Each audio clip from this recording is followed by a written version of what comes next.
Hi, and welcome back to SGPL Library Kids. I'm Sarah, the Children and Youth Services Librarian here at the Spruce Grove Library. So we are doing, for our virtual reading club for kids this month, for the month of May, we're doing historical fiction. So this is the book we've picked for our read aloud. It's called Breaking Stalin's Nose. So every month we pick 4 books and we read those for our club. And this one we have decided for our read aloud. So we're doing historical fiction, which most people tend to think of as pretty dull genre, but I want to disagree with that. It's a great chance to read about other people and places from all across the world, different time periods, and stuff maybe you don't know too much about. So it gives you a very different insight into places and people. And sometimes it's way more interesting than just the dry history, because you get to see inside people's heads. So we have already read a few chapters of this one, so we're going to start today with chapter 5.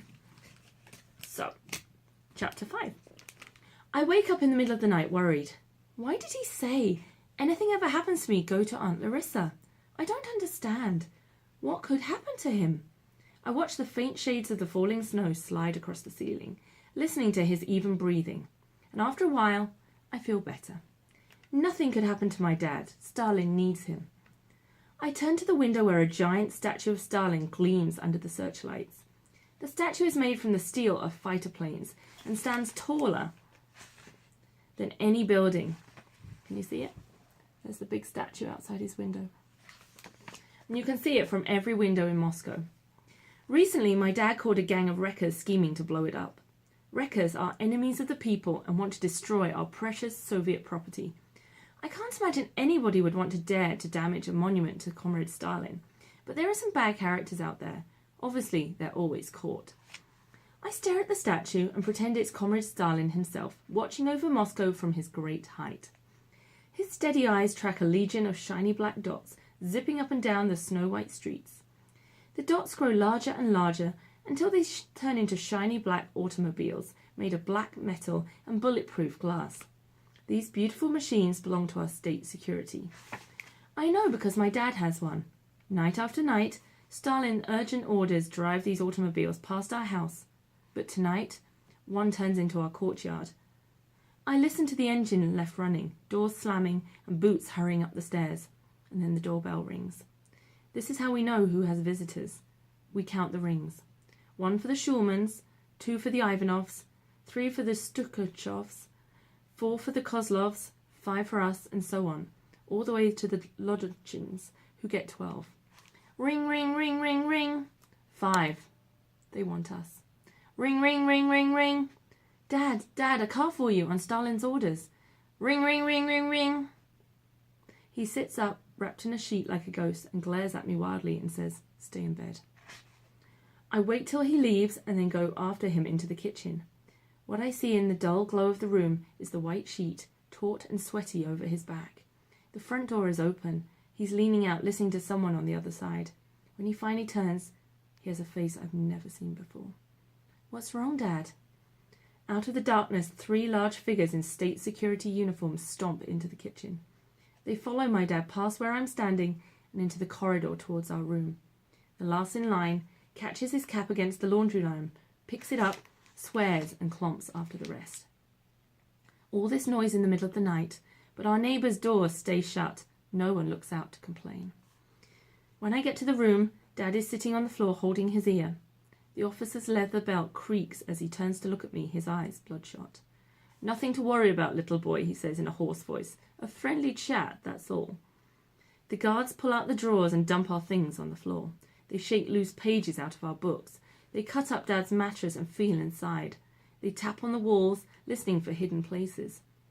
An open part of the floor where the nails are loose. Soon what we have is in a pile, torn and wrecked. The only thing they don't touch is a framed picture of Stalin, but they look behind it.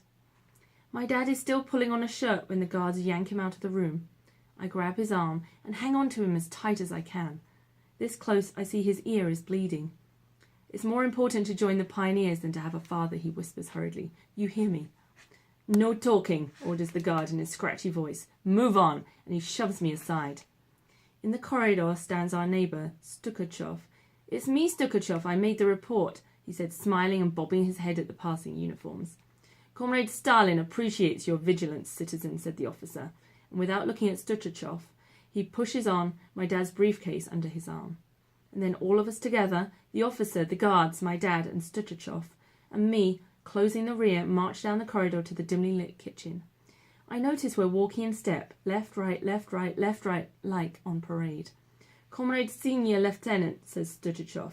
Regarding the boy, the state will bring him up, says the officer. They'll collect him first thing in the morning. Why, says Stuchachov. We'll be moving in then. The officer doesn't answer, and Stuchachov halts and I bump into him. And by the time I loop around and reach the front door, they're trotting down the steps. Dad, wait!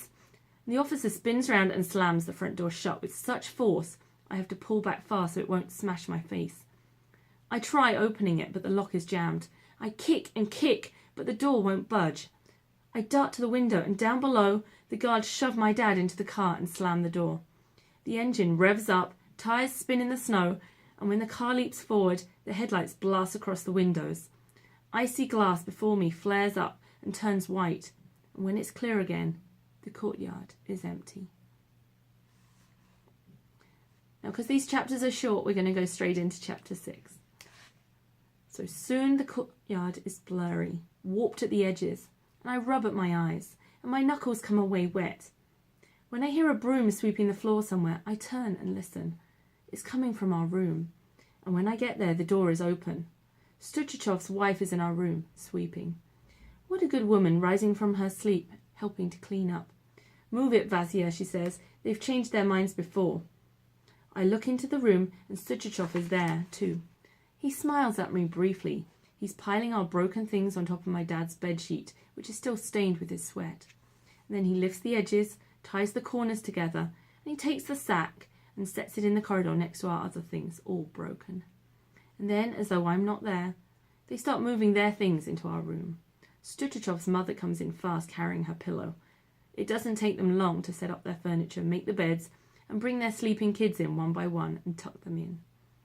It all happens so quickly, I don't even know yet how I feel about sharing our room with them. And I start to walk in, but Stuchachov blocks the door. I reach for the door handle, but his hand is clutching it. He leans in close. Your daddy's been arrested, he said. There's no room for you here. I step back. He nods approvingly, stepping into the room and closes the door. And there's a picture of him with his face in the door. He'll enjoy the orphanage, he says to his wife. All nice children. And the locks click. And that's the end of where we're leaving it today. So do come back next time and we'll carry on with the story. And if you haven't already subscribed to our channel, then do go ahead and you'll find out more chapters and whatever else we have going on. Take care and we'll see you soon.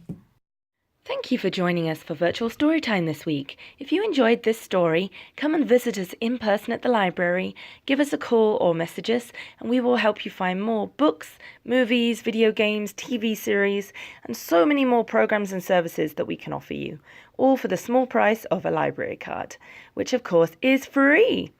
And don't forget to subscribe to our YouTube channel, SGPL Library Kids. So thank you once again, and bye-bye.